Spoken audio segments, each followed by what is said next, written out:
Pero ang real name ko, meron pa akong second name.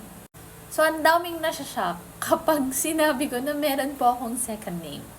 Wala, hindi ko lang sinasabi kasi most of the time, hindi naman pinapansin kapag sobrang haba ng name mo. Kung ano lang yung pinaka-nickname mo or name mo, yun lang yung mostly ginagamit mo, even my social media, hindi nyo makikita yung second name ko. But anyways, moving on.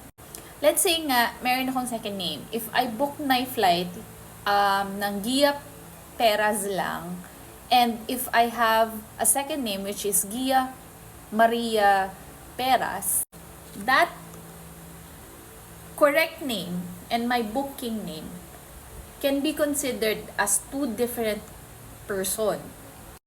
Kaya it is important na kung ano yung valid ID nyo, or if you're traveling international, or if you are booking an appointment for passport or visa,